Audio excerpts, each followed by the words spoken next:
Okay guys, सो हमने जो अभी ये टर्म पढ़े हैं, ये किसके लिए पढ़े हमने? बन के लिए, राइट? हम किसके लिए बात कर रहे हैं? ये लोग बन के लिए।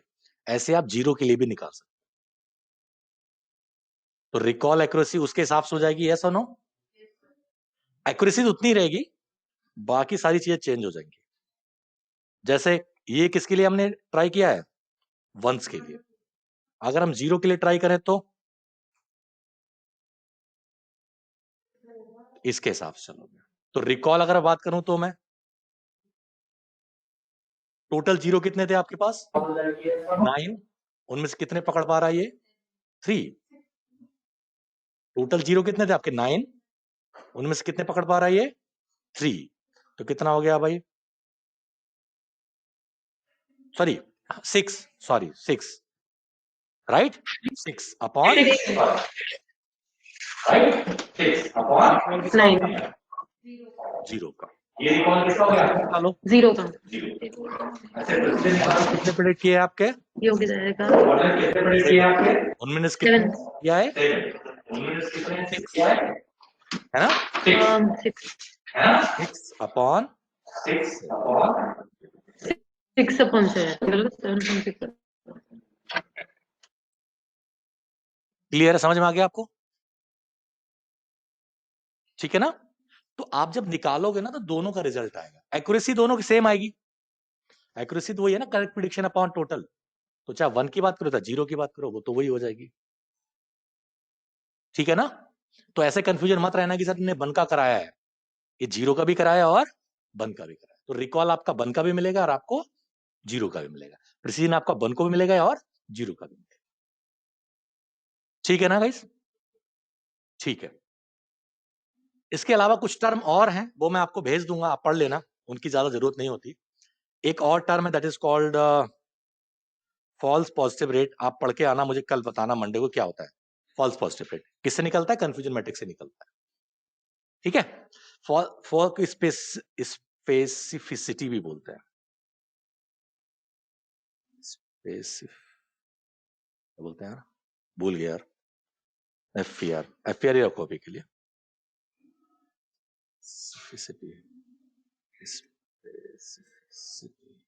यस, स्पेसिफिसिटी भी बोलते हैं इसको हम लोग।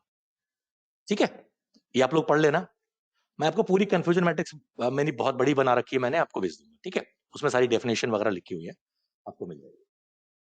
ठीक है? ज्यादातर हम लोग इन्हीं चीजों बात करते हैं, एक्यूरेसी, रिकॉल और F1 स्कोर। ठीक है ना? क्या है? 2 times of recall times of precision upon recall plus. ठीक है गाइस, बात समझ में आ गई? चलो, ये बात समझ में आ गई आपको कंफ्यूजन मैट्रिक्स बेस पे? कुछ पॉइंट्स और हैं जिनको और हम समझते हैं अभी। तो जैसे मैंने अभी आपको प्रिडिक्शन किया किसके बेस पे, ये सब वैल्यू। ठीक है ना?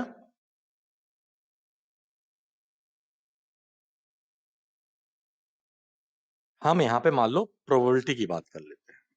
ठीक है ना? तो ये तो वैल्यू हमारे पास है ही, और हम यहां पे कर लेते हैं एक बात,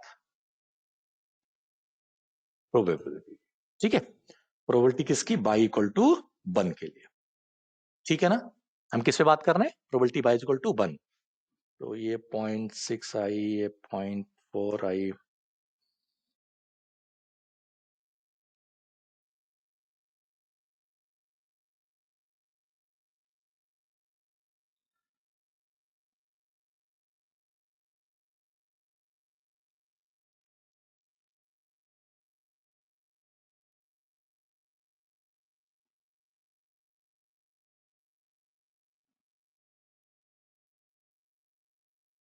ठीक है सर, इस तरह की हमारी प्रोबेबिलिटी है।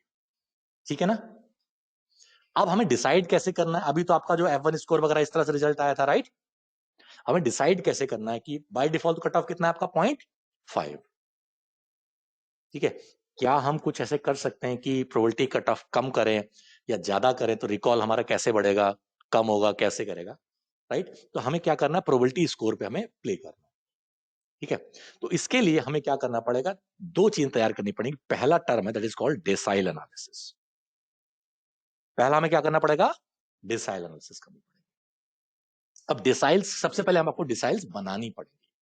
अब डिसाइल्स होती क्या है, मैं आपको छोटे डेटा दिखा दे रहा हूं, वैसे मैंने बड़े डेटा बना के रखा हुआ है, आपको मैं कल नेक्स्ट मंडे को बना के भी दिखाऊंगा, ठीक है। तो सबसे पहले क्या करोगे, जो प्रोबेबिलिटी है इसको कर लेते हैं हम लोग डिसेंडिंग ऑर्डर में शॉर्ट कर लो,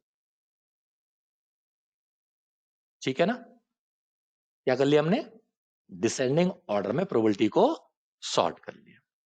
अब हमारे पास टोटल रो कितनी है गाइस, यहाँ पे 15 है ना।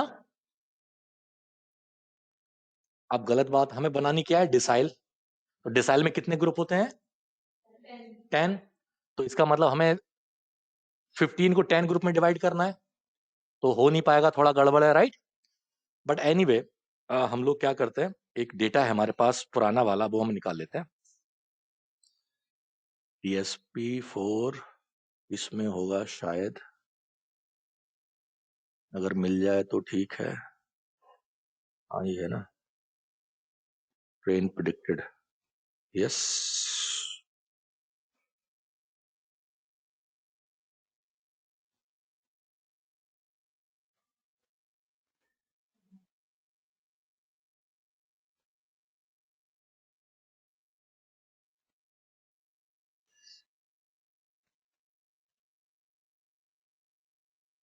ये वाला मेरा डेटा है गाइस, ठीक है, पुराना वाला, मतलब किसी डेटा का है, मैं आपको सिर्फ दिखा रहा हूँ, ठीक है।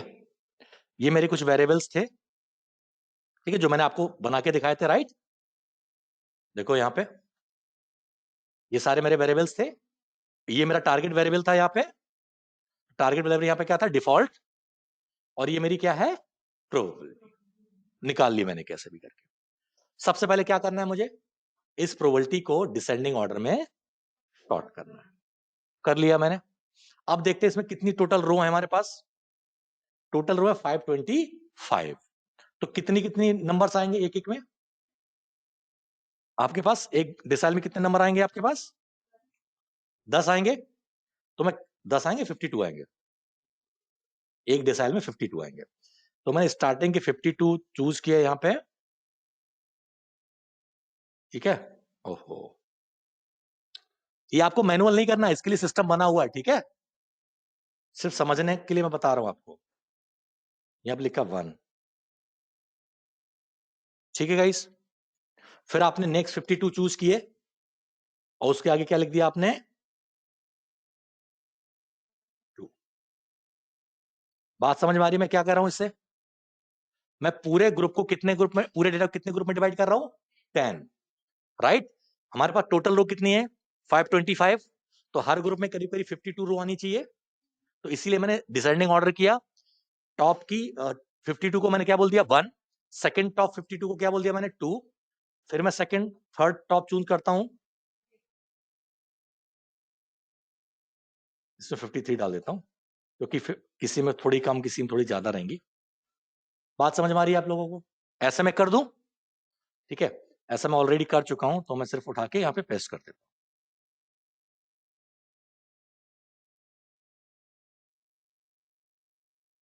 ठीक है गाइस। आई होप आप गुस्सा नहीं करोगे, कॉपी पेस्ट कर दिया, ठीक है ना। ये एक्चुअली हो चुका है, मैं आपको फ्यूचर बता रहा हूं कैसे हम लोग करेंगे प्रॉब्लम सॉल्व, ठीक है ना सर, यस और नो, ठीक है। अब हम क्या करते हैं, इसको ले जाते हैं हम लोग यहाँ पे पिवट टेबल पे। पिवट टेबल बहुत काम की है एक्सेल में, डेसाइल आपने उठाई यहाँ पे, ठीक है, 1 2 3 4 5 6 8 9 10 आ गया, प्रोबेबिलिटी आपने उठाई यहां पे रखी, और यहां पे आपने लिखा मिनिमम स्कोर, ठीक है। फिर दोबारा प्रोबेबिलिटी आपने उठाई, यहां पे लिखी मैक्सिमम स्कोर, ठीक है। मैं क्या क्या बना रहा हूं, आई विल एक्सप्लेन इट। फिर एक्चुअल वैल्यू उठाई मैंने, ये मेरे फ्रॉड हो गए। फिर एक्चुअल वैल्यू उठाई मैंने, अभी समझाता हूँ ये क्या चीज है, जस्ट गिव मी 2 मिनट्स। और इसका मैंने कर दिया काउंट। ओके, तो इसको मैं उठा लेता हूँ यहाँ से, और हमारी कहाँ पे एनालिसिस चल रही थी, यहाँ पे मैं रख लेता हूँ, फिर समझाता हूँ आपको है क्या ये।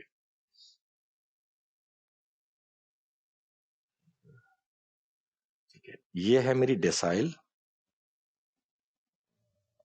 ये है मेरा टोटल, ये है मिनिमम प्रोबेबिलिटी, ये है मेरी मैक्सिमम प्रोबेबिलिटी, और ये है टोटल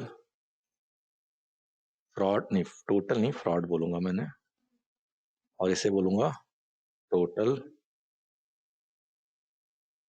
गाइस 2 मिनट, और यहाँ पे नॉन फ्रॉड 52 माइनस ये।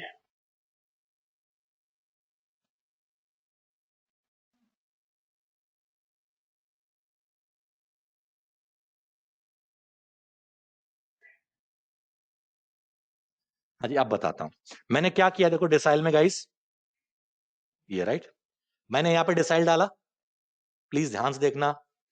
ठीक है, फिर मैंने क्या डाला, मिनिमम स्कोर। एक डिसाइल में कितने वैल्यूज हैं, 52 वैल्यूज हैं।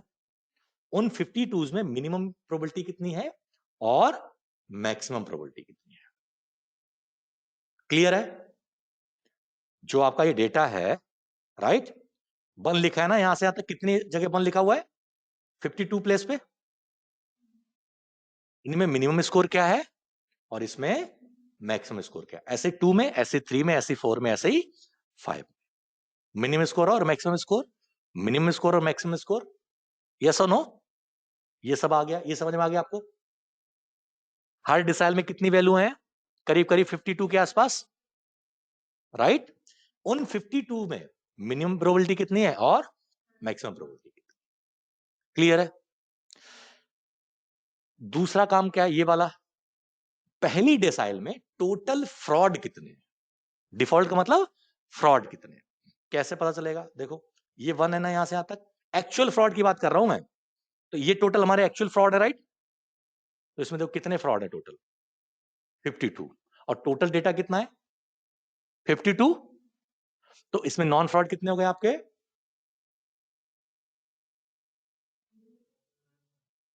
टोटल कितने हैं 52, उनमें फ्रॉड कितने हैं, नॉन फ्रॉड कितने हो गए 10। करेक्ट है, यस और नो, वही मैंने यहां पे लिखा है। ये फ्रॉड हो गए, 42 पहले फ्रॉड थे, टोटल कितने उसमें 52, तो नॉन फ्रॉड कितने हो गए 10। तो हमने क्या किया, देखो ये डिसाइल है, हर डिसाइल में मिनिमम स्कोर मैक्सिमम स्कोर कितना है, राइट। उसमें टोटल फ्रॉड कितने हैं, उसमें टोटल नॉन फ्रॉड कितने हैं, और उसमें टोटल ऑब्जर्वेशंस कितने। इसको करने के लिए पाइथन का कोड है, मैंने बना रखा है, ऐसा कोई पाइथन में वो नहीं है, पैकेज नहीं है बनाने का, ठीक है, मैंने कोड बना रखा है, आपकी मदद कर देगा, बट आपको ये समझ में आ जाना चाहिए पहले। ठीक है, सबसे पहले आपने क्या किया, आपका जो डेटा था उसमें प्रोबेबिलिटी स्कोर आया था, है ना। प्रोबेबिलिटी स्कोर को आपने डिसेंडिंग ऑर्डर में लगा दिया, फिर टोटल रो को आपने 10 से डिवाइड किया, तो जितना नंबर आया उतने में, स्टार्टिंग में 1, फिर नेक्स्ट उतने में 2, फिर 3, फिर 4, फिर 5 लिख दिया। ये एक्सेल का तरीका है, पाइथन में तो अपने आप हो जाता है। ये किसका तरीका है, एक्सेल का। ठीक है, फिर आपने उसको क्या कर लिया, आपने ग्रुप बाई कर लोगे, पाइथन में किसी में करोगे ग्रुप बाई समय लगाओगे, right. Minimum score, maximum score, total, ये सब करोगे, उसमें तो ग्रुप बाई फंक्शन लगेगा, राइट। तो ये फ्रॉड हो गए, ये आपके नॉन फ्रॉड हो गए, ये आपके टोटल हो गए। ये टोटल का मतलब इसमें टोटल ऑब्जर्वेशन कितनी है।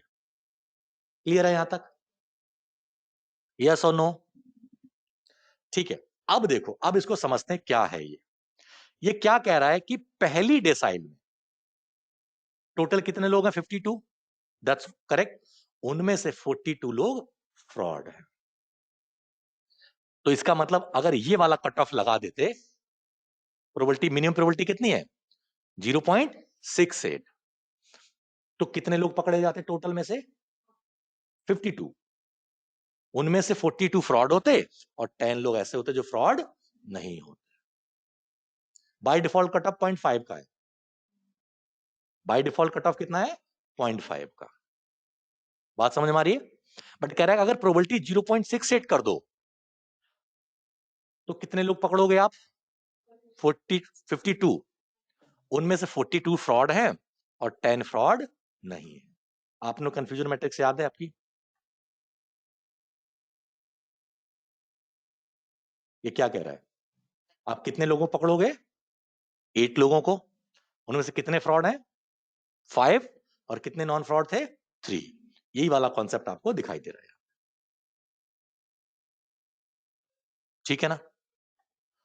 अगर आप प्रोबेबिलिटी स्कोर 0.5 बन करोगे, 0.5 नहीं 0.51, तो कितने लोग पकड़ोगे टोटल आप? नहीं बेटा 104। मतलब ये कट ऑफ लगाओ तो इससे ऊपर वाले सारे पकड़े जाएंगे ना। उन सारों को आप लोन नहीं देने वाले। कहोगे जिनका भी स्कोर 0.51 से ऊपर होगा उनको हम लोन नहीं देंगे। तो कितने लोगों को लोन नहीं दे रहे हो आप? 104। उनमें से टोटल फ्रॉड कितने हैं? 73। यस और नो? और उनमें से नॉन फ्रॉड कितने हैं आपके? 31। अगर ये वाला कट ऑफ ले लोगे 0.36 तो कितने लोगों को लोन नहीं दे रहे हो आप? 156। और कितने लोग उनमें से पकड़े जाएंगे? एक्चुअल फ्रॉड कितने उनमें से? 98। और कितने नॉन फ्रॉड पकड़े जाएंगे हमारे? 58। ये ऐसे लोग जिनको हम लोन दे सकते थे और हमें पैसा वापस मिलता, बट इनको हमें नहीं दिया। तो ये लाइन क्लियर है आपको? तो सबसे पहले निकालते हैं हम लोग बैड रेट। बैड रेट कुछ नहीं होता, हर डिसाइल में कितने % बैड पकड़े गए आउट ऑफ टोटल। हाँ हाँ, 42 आउट ऑफ 52 कितने % फ्रॉड है पहले डिसाइल में? 80% डिसाइल है ना। दूसरे में कितने भाई? 31/52। ये किसकी बात कर रहे हैं? ये टोटल में से, मतलब 52 में से कितने फ्रॉड हैं, इन 52 में से कितने फ्रॉड, हर डिसाइल में कितना बैड लो हैं। बात समझ में आ रही है नहीं?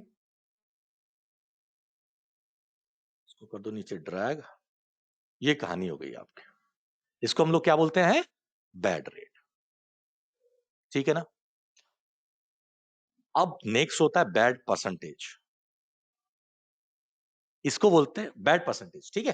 बैड परसेंटेज का मतलब क्या है? कितने बैड पकड़े गए फर्स्ट डिसाइल में? 42 आउट ऑफ टोटल।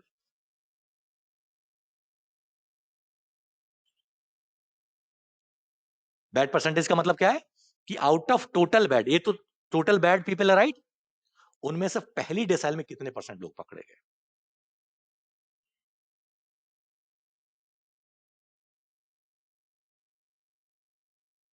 तो कह रहा है इसका हम क्यूमुलेटिव बैड कर लेते हैं तो ठीक समझ में आएगा हमें। क्यूमुलेटिव बैड परसेंटेज, क्यूमुलेटिव का मतलब समझते हैं ना आप लोग?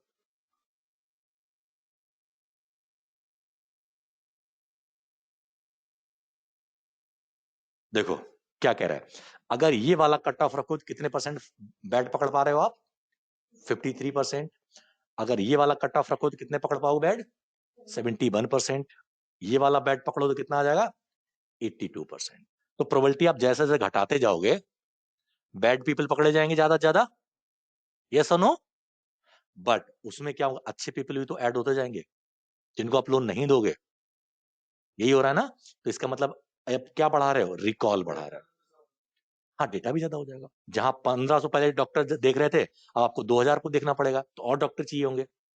तो आपको डेटा कम रखना पड़ेगा। अगर प्रिसीजन देखना है तो इस केस में हम लोग क्या बढ़ाने की कोशिश कर रहे हैं? रिकॉल। बताता हूं। ठीक है, बात समझ में आ रही है आप लोग? तो जैसे जैसे हम प्रोबेबिलिटी कम करते जाएंगे वैसे वैसे हमारा क्या बढ़ता जाएगा? रिकॉल बढ़ता जाएगा। ज्यादा ज्यादा बैड पकड़े जाएंगे, बट उसकी वजह से अच्छे लोग भी तो पकड़े जाएंगे। यस और नो? ठीक है। ऐसे ही हम लोग गुड परसेंटेज निकाल लेते हैं।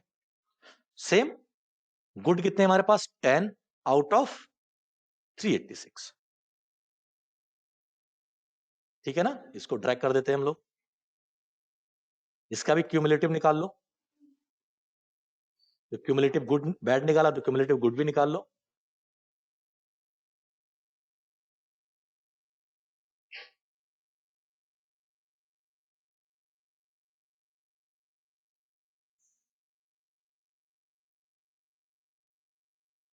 ठीक है गाइस, ये क्यूमुलेटिव गुड है और ये क्यूमुलेटिव सॉरी बैड और ये क्यूमुलेटिव गुड है।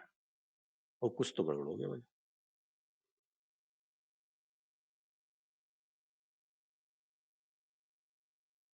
अब सही हुआ, ये क्यूमुलेटिव बैड है, ये क्यूमुलेटिव गुड है। अब फिर से रिपीट कर लेता हूं मैं क्या कह रहा हूं। इसका मतलब अगर मैं ये वाला कट ऑफ रखूं, है ना, तो कितने पीपल पकड़ूंगा मैं? 52। उनमें से 32% बैड हैं और 3% बैड है। ये अच्छा रेशियो है। 30% बैड पकड़े जा रहे हैं और गुड कितने पकड़े जा रहे हैं? केवल 3% आउट ऑफ टोटल डेटा। अगर ये वाला कट ऑफ रखूं तो कितने पकड़े जाएंगे टोटल हमारे पीपल? 104। उनमें से 53% फ्रॉड है और 8% क्या है? नॉन फ्रॉड है। ये भी अच्छा है ना, फ्रॉड बहुत सारे हैं, नॉन फ्रॉड बहुत कम है। अगर हम ये वाला कट ऑफ रखें 0.36 वाला, तो कितने टोटल पकड़े जाएंगे? 156। उनमें से कितने परसेंट फ्रॉड पकड़ रहे हो? 71%। और नॉन फ्रॉड कितने हो जाएंगे? 15%। ठीक है ना। अगर नीचे कट ऑफ करोगे 82 और यहां पर 24%। जैसे जैसे आप डिसाइल में नीचे जाते जा रहे हो, बैड पीपल बढ़ते जा रहे हैं, गुड भी बढ़ते जाएंगे ऑफ कोर्स। बट देखो यहां तक जो लिमिट है दोनों की, यहां से एकदम कितना जंप हुआ है? 23 का। यहां पे कितना जंप हुआ है? केवल 5 का। यहां पे कितना जंप हुआ है? 19 के आसपास, 18 मान लो, ठीक है। और यहां पे कितना जंप हुआ है? 7 के आसपास। यहां पे कितना जंप हुआ है? 11। यहां पे कितना जंप हुआ है? 9। अगर मैं यहां से यहां पे जाऊं, कितना जंप है?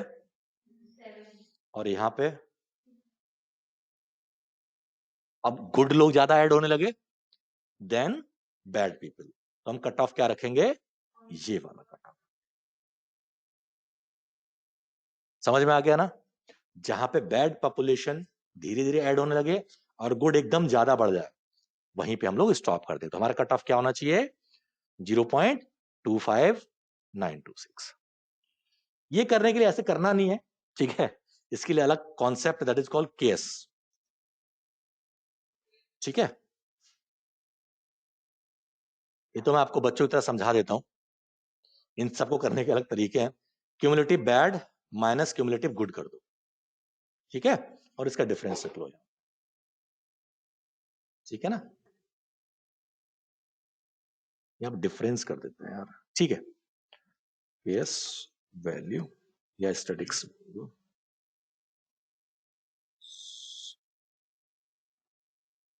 मैक्स ऑफ दिस, जहां पर आप सबसे ज्यादा मिल जाए केस में, वही आपका कट ऑफ होता है। यही तो हम बता रहे थे पहले से। तो हमारे हिसाब से कट ऑफ कौन सा होगा? ये वाला। कोई तरीका नहीं है, मैंने कोड लिख रखा है। मैंने एक प्रोग्राम बना रखा है, एक क्या बोलते हैं उसको, फंक्शन बना रखा है। ठीक है जी मैम, जी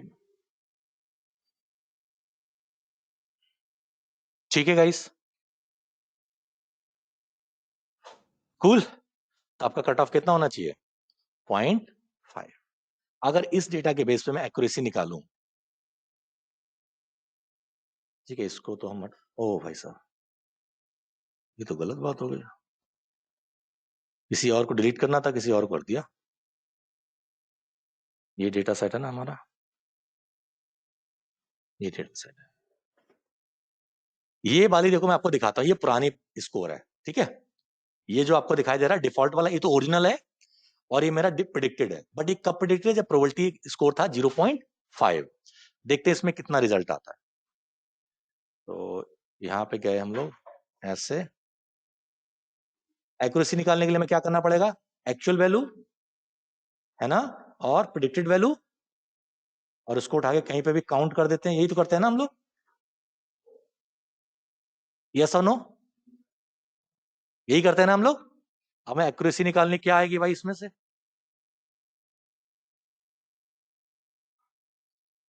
दिस प्लस 76 है ना भाई, अपॉन टोटल कितना है 520। एक्यूरेसी कितनी है 81%।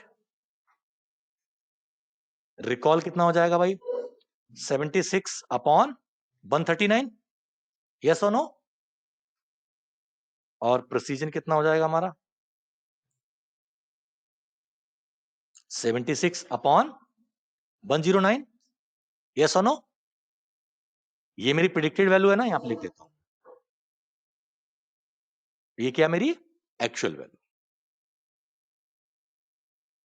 क्लियर है, आपको समझ में आ गया ये पॉइंट्स, यस और नो। अब मैं उसी डेटा पे मैंने क्या किया था, ये नया प्रेडिक्टेड वैल्यू बनाई थी। मैंने क्या बोला था, स्कोर जहां पे वैल्यू कितनी है, अभी हमारे हिसाब से कौन सी वैल्यू निकल के आई है गाइस, कौन सा स्कोर निकाला था हमने 0.25। तो हम क्या करते हैं यहां पे कट ऑफ लगा देते हैं, मान लो,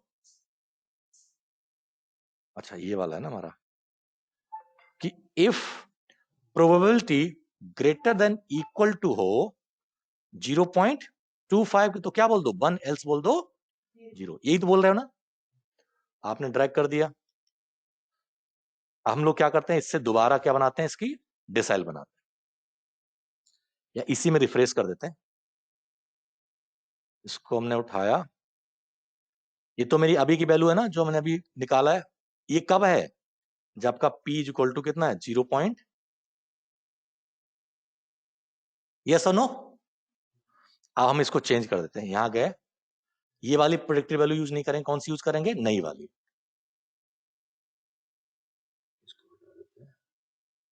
इसको भी हटा देते हैं,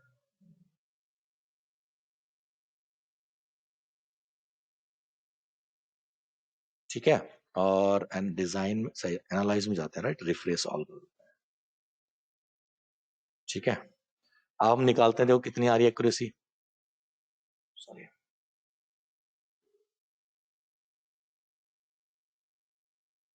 287 प्लस 115 है ना, अपॉन 525। एक्यूरेसी पहले कितनी थी हमारी 82%, अब कितनी हो गई 76%, मतलब 6% का ड्रॉप है। Recall 115 upon total 139, precision 115 divide by 204। यही तो मैं आपको समझा रहा था उतनी देर से, कि अगर आप एक चीज बढ़ाओगे तो दूसरी चीज कम हो जाएगी। पहले आपका मॉडल का रिकॉल कितना था 55%, और अब रिकॉल कितना है हमारा, प्रोबेबिलिटी क्या है यहाँ पे, जब 0.25 से बड़ी है।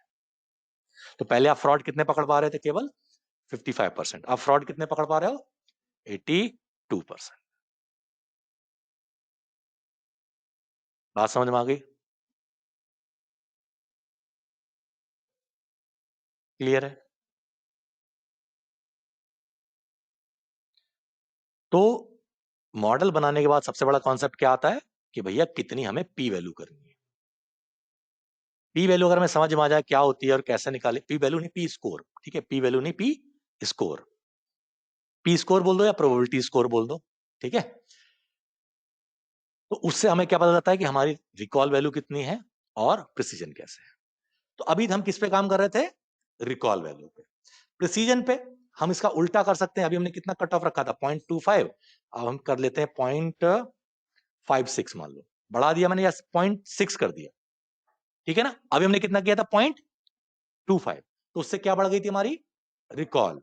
अब हम प्रोबेबिलिटी बढ़ा रहे हैं, ठीक है ना। तो देखो क्या होता है, इसको उठा के हम कॉपी पेस्ट कर लेते हैं, अलग रख लेते हैं, नहीं तो हिल जाएगा ये ना जब हम उसको रिफ्रेश करेंगे। ओ भाई साहब,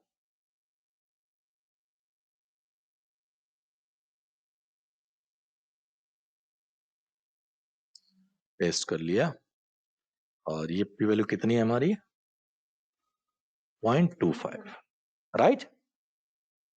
इसको हटा देते हैं। अब हम इसको करते हैं, फिर से रिफ्रेश करते हैं एनालाइज में जाके, देखो प्रिसीजन बढ़ गई। जब मैंने पी स्कोर कितना कि प्रोबेबिलिटी स्कोर कितना किया सर 0.6 की।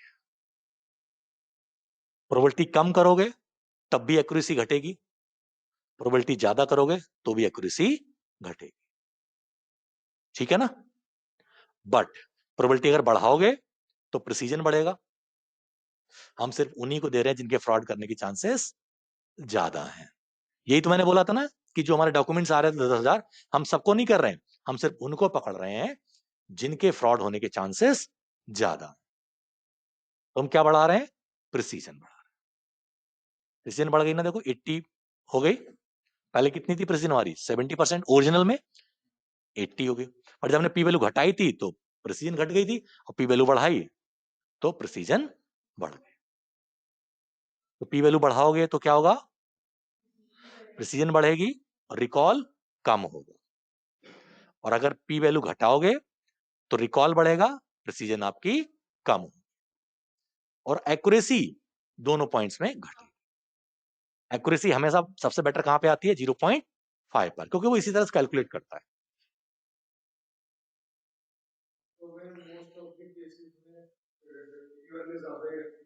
डिपेंड करता है सिचुएशन क्या है, वही मैं बोल रहा हूं, डिपेंड करता है कौन सी इंडस्ट्री में आप काम कर रहे हो, राइट। आपका बॉस बोला नहीं रिकॉल पे काम करना, तो आप रिकॉल पे काम करोगे। वो तो आपको इंडस्ट्री में जाके पता चलेगा। ऐसा मैं कह दूं इस पे काम करते हैं, उस पे काम करते हैं,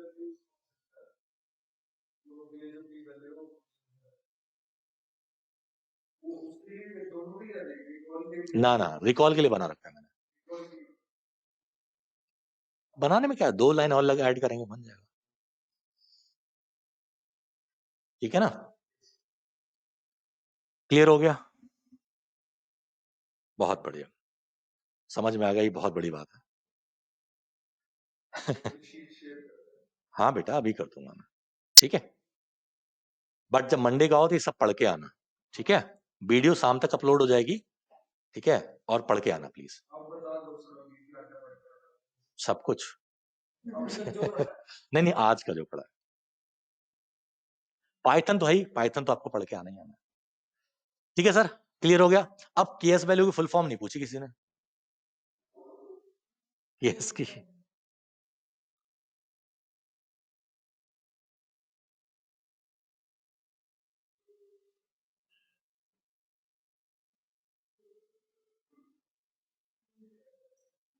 यही होती है ना।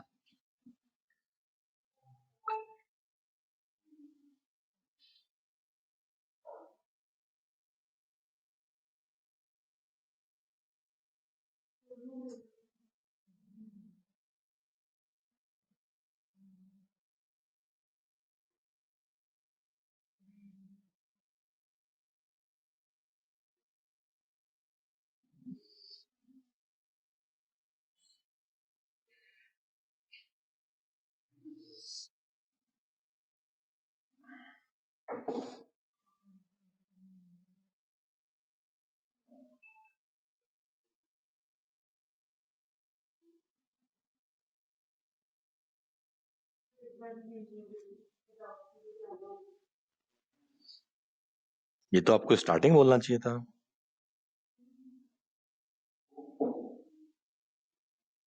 कॉल्मो, सॉरी कॉल्मो है, माय बैड। कॉल्मो गोरॉब,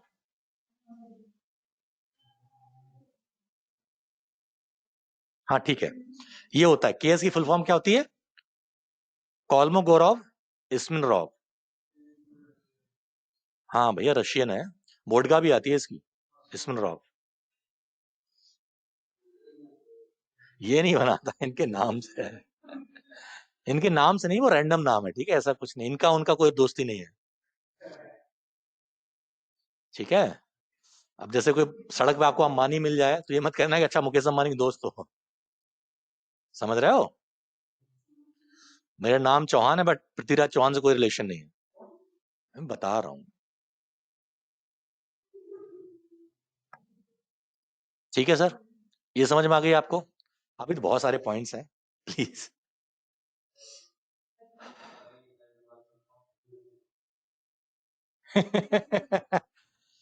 यार मैं इतना लाइट पढ़ाता हूँ आपको, फिर भी हैवी लगता है, फिर तो बड़ा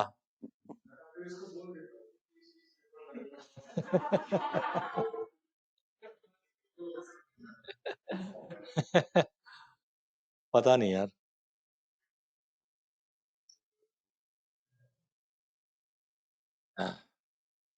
यार मैं तो इतना हंसी मजाक करके पढ़ाता हूँ, अगर आपको सच में पढ़ाने लगूँ, मैं टीचर वाला पढ़ाने लगूँ तो आपकी हालत खराब हो जाएगी, 2 घंटे में रोने लगोगे। ये जो टॉपिक मैं आपको सिखा रहा हूँ ये 2 घंटे का है, मैं आपको 4 घंटे में सिखा रहा हूँ हल्के हल्के हैं। ये सब प्रैक्टिकल है मैडम, इसमें क्या थ्योरी है? मैं पीपीटी पढ़ाऊं?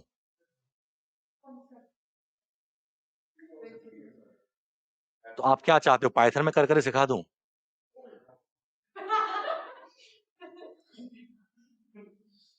ठीक है भाई, मंडे से पाइथन, एक्सेल बंद है ना, पीपीटी और पाइथन। मैं बहुत जल्दी खत्म हो जाएगा कोर्स, पता है आपको? ये सही है यार, 1 सेकंड का।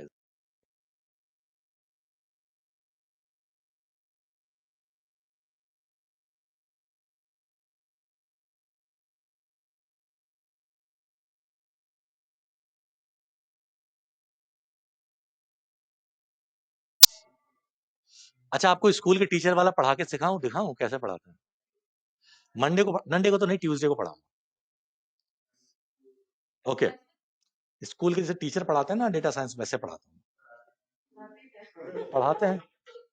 हाँ ये भी बात सही है, ये भी बात सही है। अच्छा चलो, अच्छा अच्छा, कोई फार्मूला नहीं। क्यूमुलेटिव बैड, क्यूमुलेटिव गुड का जहां पे मैक्सिमम सेपरेशन होता है, that's called case value. It represent the maximum separation between 2 categories. ठीक है। अच्छा guys, please hold your horse. तो अभी 2-3 पॉइंट और रह गए, वो स्टडी कर लेते हैं। एक हम बनाते हैं बेस मॉडल। बेस मॉडल क्या होता है, देखो जैसे लीनियर रिग्रेशन, हमारा बेस मॉडल क्या था, मीन वैल्यू थी, है ना।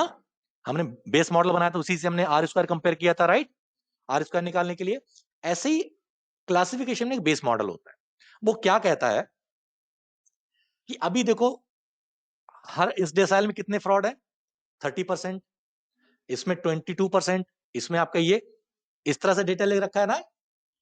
बट बेस मॉडल ये कहता है, रैंडम मॉडल ये कहता है, बेस मॉडल समझ लो या रैंडम मॉडल समझ लो, वो ये कहता है कि भैया हर डिसाइल में अगर 100% मतलब 100 फ्रॉड हैं तो हर डिसाइल में 10-10 होंगे, रैंडम डिस्ट्रीब्यूटेड। बात समझ में आ गई? वो क्या करता है, हर डिसाइल में 10-10% फ्रॉड होंगे, तभी तो पूरे डेटा में 100% फ्रॉड मिलेंगे। बात क्लियर हो गई आपको? रैंडम मॉडल क्या कहता है कि पूरे डेसाइल में 10-10% डेटा डिस्ट्रीब्यूटेड होगा, किसका, फ्रॉड का। मतलब क्या, यहां पे 10% होगा, यहां पे भी 10% होगा, यस और नो, तभी तो टोटल 100% होगा, यस और नो। इसको हम बना लेते हैं क्यूमुलेटिव। जैसे हमने क्यूमुलेटिव सब में किया, तो वैसे में क्यूमुलेटिव बना लो भाई। हाँ, क्या बात है, गिनती याद होगी लड़की को, ठीक है। हाँ, बहुत सारी चीजें आपको अलग समझ में आती हैं। देखो, अब ये रैंडम मॉडल कह रहा है कि अगर आप पहला डिसाइल कट ऑफ लगाओगे तो डेटा कितना परसेंट बैड पीपल को पकड़ेगा, आपका मॉडल कितने परसेंट को पकड़ेगा, 30% को। बट रैंडम मॉडल कितने को पकड़ता, कितना अच्छा मॉडल है, 30 गुना, 3 गुना, 3 गुना अच्छा है ना। हमारा मॉडल 10% पकड़ रहा था, बट ये कितना पकड़ रहा है, 30%। यस और नो। टोटल ब्रॉड में से कितने पकड़ पा रहा है ये, 30% पहली डिसाइल में। और हमारा रैंडम मॉडल कितना पकड़ता, 10%। हमारा मॉडल कितना अच्छा है, 3 गुना, राइट। अगर ये वाला सेकंड वाला कट ऑफ लेते तो इसकी अपेक्षा कितना अच्छा मॉडल हमारा, 2% के आसपास, डबल के आसपास रहा। अरे ऐसे कर लो भाई, 30 करना वही है, मैं पहले आपको ज्ञान दे रहा था। 3 गुना है ना, राइट? क्या किया? ये cumulative bad upon cumulative random model. ऐसे नेक्स्ट में करो भाई, ठीक है ना? तो हमने कट ऑफ कितना रखा है? यहां पे रखा है। तो टोटल कितना, हमें कितना अच्छा मॉडल काम कर रहा है? 10 टाइम बेटर काम कर रहा है देन माई रैंडम मॉडल। ओके? और इसी को पता हम लोग क्या बोलते हैं? लिफ्ट बोलते हैं, lift off the model. What is the lift off the model? Lift का मतलब क्या है कि बेस मॉडल से आपका ये मॉडल कितना अच्छा काम कर रहा है। जैसे हम लोग क्या बोलते थे इस तरह को? आर स्क्वायर बोलते थे। बेस मॉडल से रैंडम हमारा जो मॉडल कितना अच्छा काम कर रहा है, ऐसे बोलते थे ना। यहां पे क्या है? लिफ्ट का मतलब क्या है कि बेस मॉडल से हमारा मॉडल कितना अच्छा काम कर रहा है। ठीक है गाइस, क्लियर हो गया? आपको अगर इसका बनाना है तो आप बना के देख लो, मतलब इसको ग्राफ आप बनाना तो ग्राफ बना के देख लो।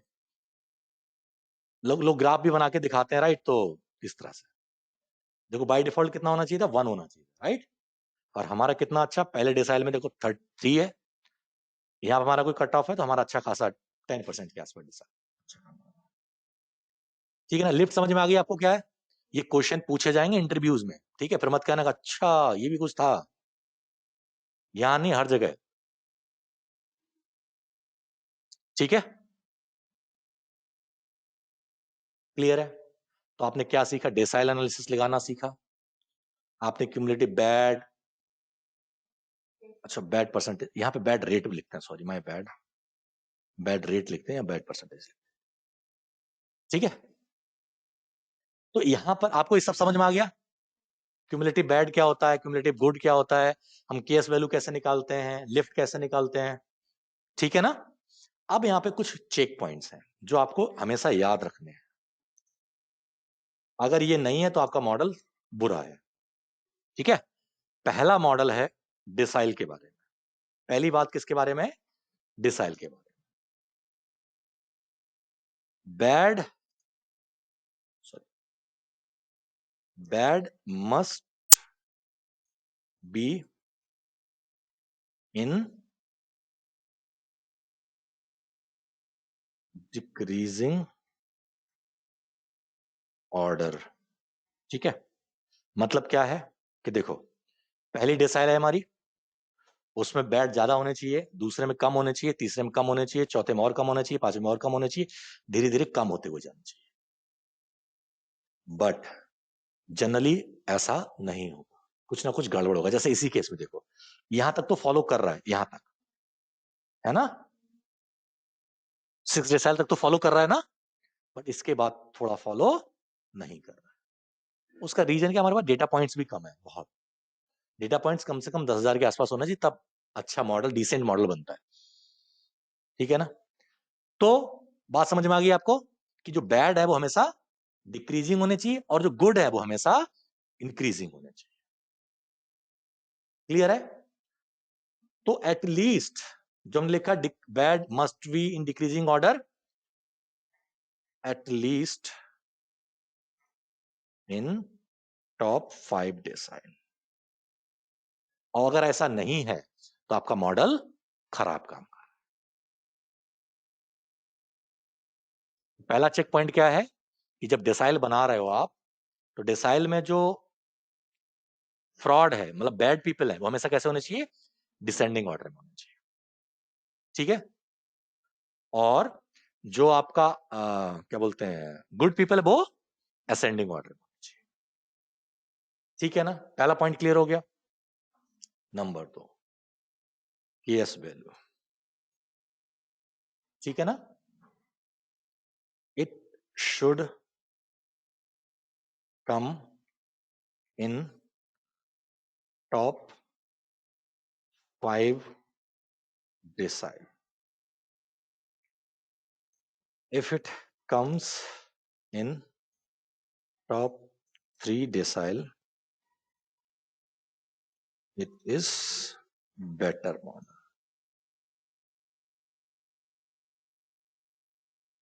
ठीक है ना भाई? 5 में तो आ ही जानी चाहिए, अगर 3 में तो बहुत अच्छी बात है। मतलब क्या, देखो यहाँ पे डिसाइल कौन से उसमें आई है, KS value maximum 4th decile में, ठीक है, not that bad.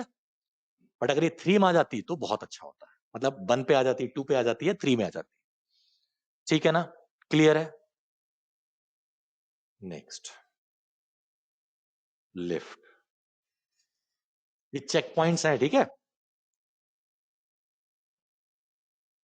Lift should be greater than 2 in top 2 decyl. ठीक है ना? इन टॉप 2 में डेसाइल कितनी होनी चाहिए? 2 से ऊपर होनी चाहिए। हमारी कितनी आ रही है? 5.65 आ रही है। इसका मतलब ठीक है। ठीक है गाइस, ये 3 चेक पॉइंट हैं जो आपको याद रखने हैं। ठीक है ना? परफेक्ट। अब इसके साथ साथ ये आपने किसके लिए बनाया है सर? ट्रेनिंग वाले डेटा के लिए। एक डेटा सेट के लिए बनाया ना, आप डेटा को तोड़ते हो ना, ट्रेन ने अलग या टेस्टिंग के लिए अलग, तो आपका ट्रेन भी ऐसा ही डेटा होना चाहिए और आपका टेस्ट भी ऐसा ही होना चाहिए। मतलब टॉप 3 में तो टॉप 3 में वहां पे होना चाहिए। जैसे कि आपने डेसाइल फॉलो कर रहा है तो उसमें फॉलो करना चाहिए, है ना? अगर आपकी जो केएस वैल्यू टॉप, जैसे यहाँ पे 4 पे आई है, तो वहां पे 4 में आनी चाहिए, 3 पे आनी चाहिए। ऐसा ना हो जब वहां पे 6 पे है, यहाँ पे 3 पे है। Not possible, not accepted, right? ठीक है, जैसे लिफ्ट, ऐसी लिफ्ट यहाँ पे कितनी आई है आपकी? 5 आई, तो वहां पे भी करीब 4-5 के आसपास है। ऐसी नहीं वहां पे 2 आ जाए और यहाँ पे 5 आ रही तो भी गड़बड़ है। बात समझ में आ रही ना? ट्रेन टेस्ट का मतलब कॉन्सेप्ट वही है, जो ट्रेन का होगा वही लगभग लगभग टेस्ट का होना चाहिए। अगर नहीं आ रहा तो हमारे डेटा में कुछ गड़बड़। ये हमारे कुछ चेक पॉइंट्स हैं। क्लियर है?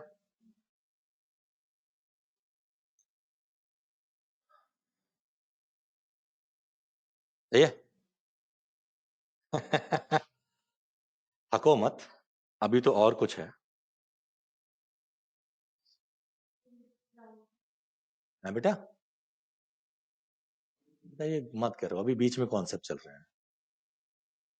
ना ये क्लियर होंगे ना वो क्लियर होंगे, फिर कैसे करोगे आप?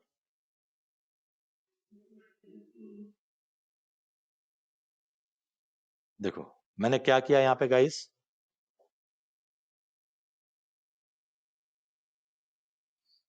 देखो लिफ्ट कर्व नहीं है बेटा, ये है रैंडम मॉडल, ठीक है? और ये है आपका क्यूमुलेटिव बैड। मैं दोबारा बना देता हूं।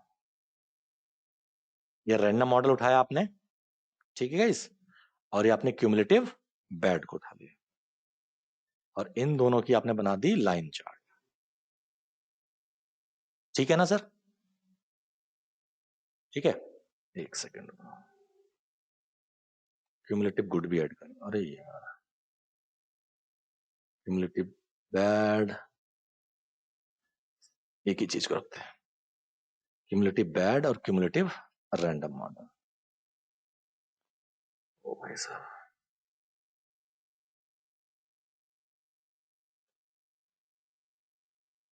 इन दोनों को आपने प्लॉट कर लिया।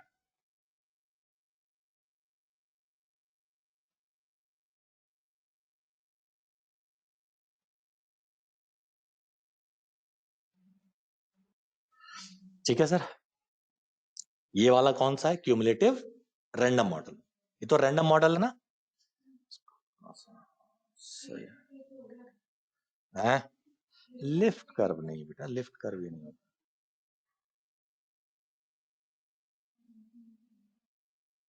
एक सेकेंड,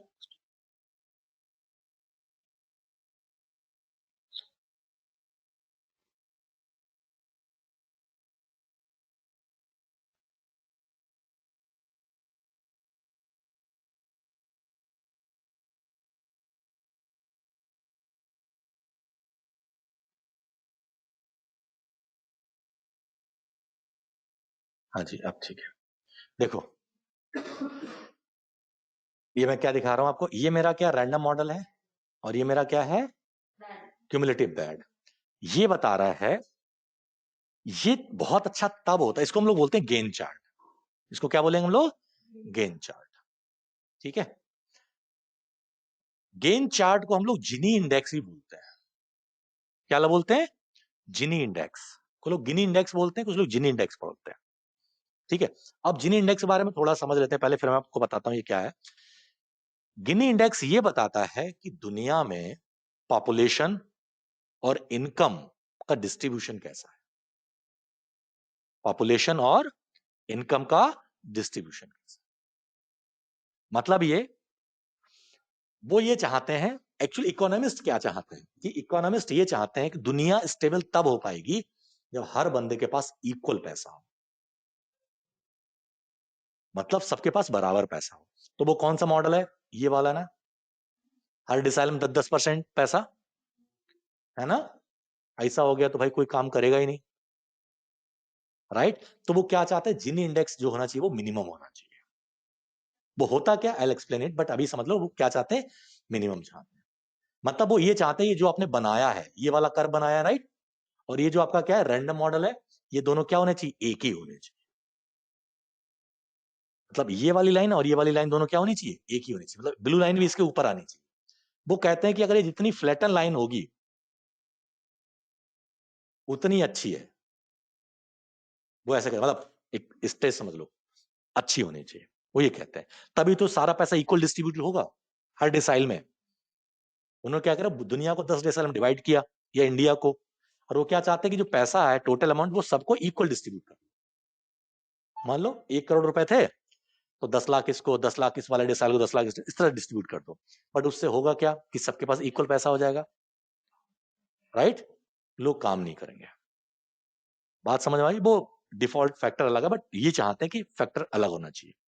बट हम क्या चाहते हैं कि सारा पैसा स्टार्टिंग के 1 या 2 डिसाइल में भी हो जाए, वो बेटर है।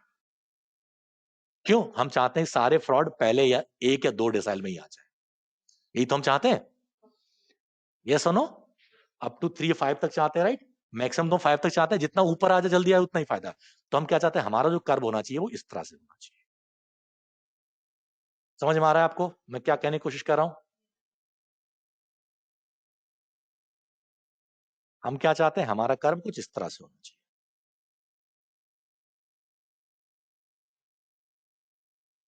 मतलब पहली डिसाइल या दूसरे डिसाइल में सारे फ्रॉड आ जाए, ठीक है ना। तो जिनी किसके बारे में बात करता है, मनी के बारे में और पीपल के बारे में।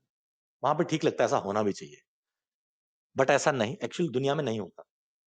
दुनिया का 90% पैसा टॉप 2% लोगों के पास है, ठीक है, उससे भी कम, बट लोग रफली 2% बोलते हैं। Getting my point.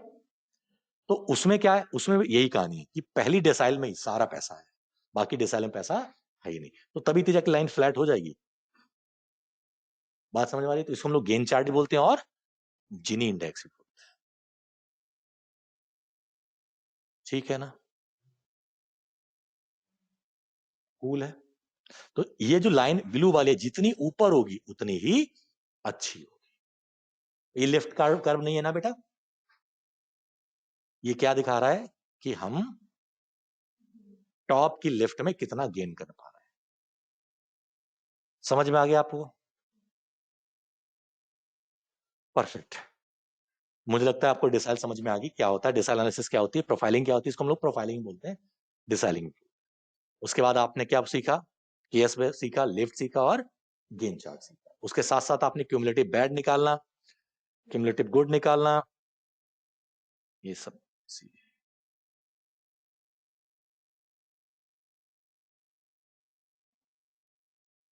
ठीक है भाई।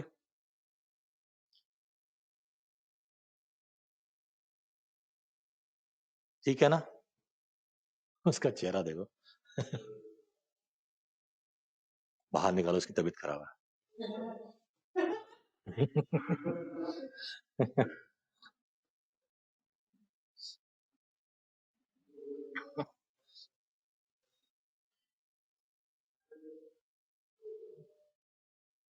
आजकल तबीयत खराब का मतलब बड़ा खतरनाक होता है।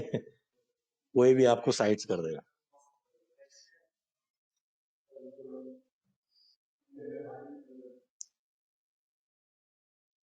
बरेली में एक मेरी लड़की थी, पढ़ाई बहुत पहले की बात है, तो उसके पापा का फोन आया, बोले सर वो आ, आप आओगे होली पे मिलने? मैंने कहा हाँ देखता हूँ, आऊंगा उधर से वापस। तो पता चला उनका पूरी फैमिली कोरोना पॉजिटिव हो गई है। ठीक है, तो मैंने कांड क्या हुआ था, उस लड़की को बाहर से गई थी दिल्ली से, यहाँ से, उसको हो रखा था थोड़ा जुकाम उकाम। अरे कुछ नहीं, मौसम बदल रहा है, कुछ नहीं। घर पहुंचे तो भाई पापा उपा सबसे मिला भगत होती है, सब लोग बैठे गप्पे मारी। उनके पापा को भी हो गया थोड़ा सा जुकाम उकाम, बाहर भी घुमाए मस्ती करके। 2 दिन हो गए, डॉक्टर दिखाया, डॉक्टर भी ऐसे, वो दवाई दे रहे हैं खाली बुखार और जुकाम की। ईएनटी के पास गए तो जुकाम उकाम दवाई दे दी, वापस आए, 3 दिन हो गए तो बुखार ही ना उतरा। तो भाई बोले कि दिखा दो जाके। तो भैया कोरोना जबरदस्ती करा, अरे बुखार करे, अरे कुछ नहीं, लड़की भी कह रही, अरे कुछ नहीं हुआ, क्या बात कर रहे हो आप ये सब। जब टेस्ट कराया तो उनकी मम्मी पॉजिटिव, वो पॉजिटिव, उनके पापा पॉजिटिव, उनका भाई पॉजिटिव, उनकी दोस्त गई थी घूमने वो पॉजिटिव, उनके घर में एक जो सर्वेंट था वो तो बेचारा दूर रहता ही ऑफ कोर्स, वो सिर्फ नेगेटिव था, बाकी सारे पॉजिटिव। तो जुकाम उकाम नहीं है, मौसम नहीं बदल रहा है, ठीक है। और उस लड़की ने फिर भी नहीं कराया टेस्ट, बोली नहीं कुछ नहीं, सब ठीक है। ओके, अच्छा चलो ठीक है, तो हमने अभी तक क्या क्या सीखा, हम रिकैप कर लेते हैं, 15 मिनट बचे हमारे पास। वेब कैम कौन चला रहा है यार? मेरा वेब कैम चल रहा है क्या?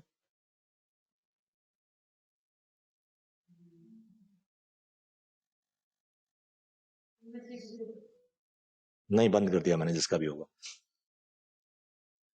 देखो, हमने जब हम लोग रिग्रेशन चला रहे थे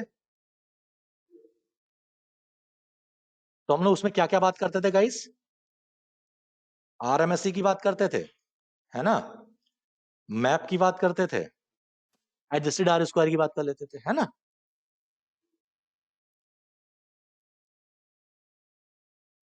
ठीक है ना। अब हम क्या चला रहे हैं सर? क्लासिफिकेशन। क्लासिफिकेशन है ना। हम लोग क्या क्या बात करेंगे? सबसे पहले बात करेंगे एक्यूरेसी, फिर रिकॉल, फिर प्रिसीजन,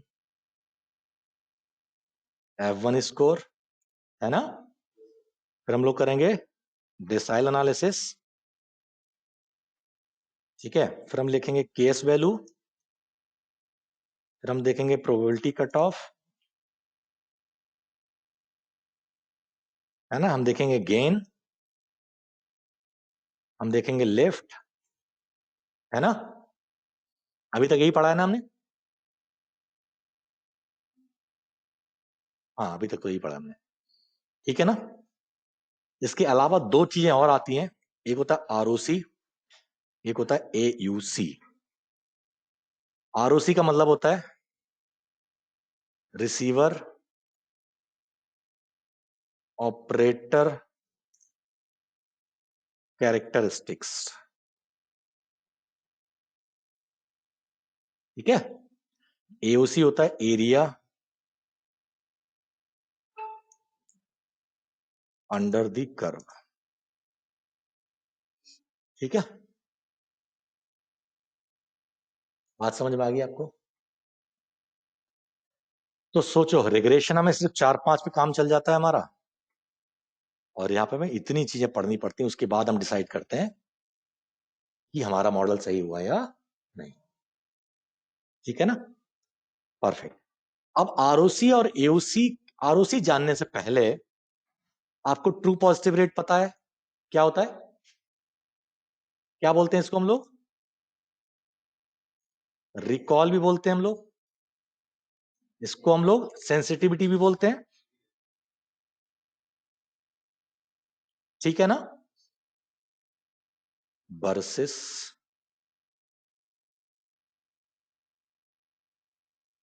एफपीआर और स्पेसिफिसिटी, ठीक है। टीपीआर एफपीआर समझ लो, या सेंसिटिविटी और स्पेसिफिसिटी के बीच में हम लोग कर्व बनाते हैं एक, ठीक है। हमें बना के नहीं दिखा रहा, लड़की ने मना कर दिया, ठीक है। स्पेसिफिसिटी और सेंसिटिविटी बीच में हम लोग कर्व बनाते हैं, ठीक है ना। उस कर्व को हम लोग क्या बोलते हैं, आरओसी, ठीक है। कर्व कैसे बनता है, जैसे आपने गेन चार्ट देखा था ना, सेम बनता है, बस फर्क कितना होता है, किन के बीच में बना रहे हो आप, टीपीआर और एफपीआर के बीच में बना रहे हो, वहां पे किसके बीच बनता है, क्यूमुलेटिव बैड और रैंडम बाउंड के बीच में। ये कुछ इस तरह से बनेगा, ये भी ऐसे ही बनेगा कर्व। यहां आपका टीपीआर होगा,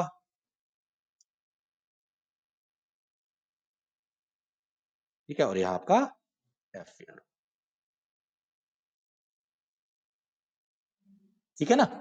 रैंडम मॉडल यहां पे भी बनता है, मतलब वही 0.5 करके ऐसे कर्व बनाते हो, ठीक है। कर्व देखो दोनों एक जैसे हैं, है ना, कर्व दोनों एक जैसे है ना, गेन चार्ट और दोनों कर्व एक जैसे दिखाई दे रहे हैं, बट डिफरेंस क्या है कि टीपीआर और एफपीआर के बीच में बनता है, और वो क्यूमुलेटिव बैड और रैंडम मॉडल के बीच में, ठीक है ना।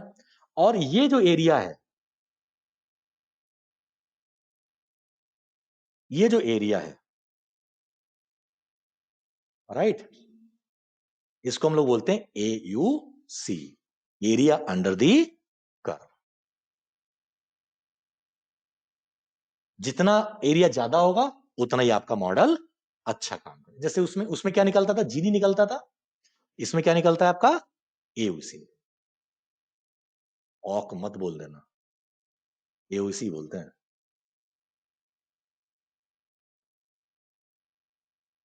समझ गए, इसको पढ़ के बताओ।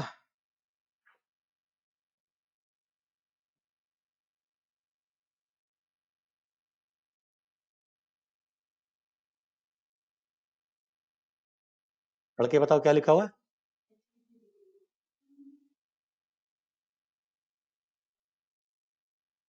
बताओ, HPCPT। लिखने के तरीके अलग होते हैं, बोलने के तरीके अलग होते हैं। इसको बोलते हैं हिकपिक्स कोड, प्रोसीजर कोड। अंग्रेजी बहुत गंदी भाषा है, दुनिया की सबसे गंदी भाषा है, पता है। और सबसे अच्छी भाषा पता क्या है, संस्कृत। संस्कृत, संस्कृत में जो बोला जाता है वही लिखा जाता है, जो लिखा जाता है वही पढ़ा जाता है, समझे। इंग्लिश में बोलते कुछ है, लिखते कुछ है, समझते कुछ है। नो बोलो, नो का मतलब क्या है, ये NOW, ये NOW, NO। कंप्यूटर को सबसे पहले जब उससे बात करी गई थी कंप्यूटर से कि भाई उसको स्पीच रिकग्निशन की बात करी जाए या स्पीच टू टेक्स्ट की बात करी जाए, तो सबसे पहले कौन सी लैंग्वेज को सिखाई जाए, तो दैट वाज संस्कृत। क्योंकि वहां पे तुम बोलोगे तुम ही होता है, वही लिखा जाएगा और कुछ नहीं लिखा जाएगा।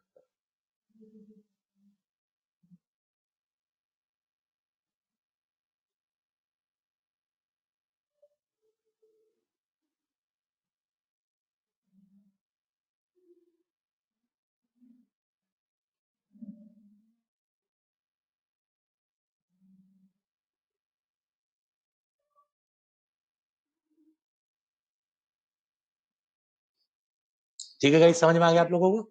तो इसी के आगे हम लोग नेक्स्ट क्लास में कंटिन्यू करेंगे, ओके। तो बट ये चीज प्लीज पढ़ के आना सब लोग, जो भी आपने लिखा है और जो समझा है, क्योंकि नेक्स्ट क्लास में मैं ये एक्सप्लेन करने वाला नहीं हूँ कि ये ROC क्या निकल के आया, वहां पर निकलेगा रिजल्ट एक्सप्लेन करूंगा, और उसमें सब में क्या पाइथन कोड बने हुए, आप रन करोगे और आपका रिजल्ट, ठीक है। ये क्या बताया था,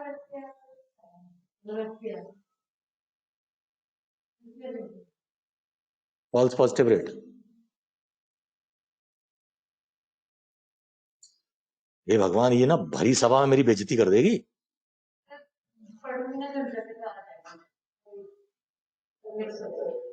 अभी किसी बच्चे से पूछा, अभी कोई हेड ट्रेनिंग हेड पहुंचे थे कहीं पे,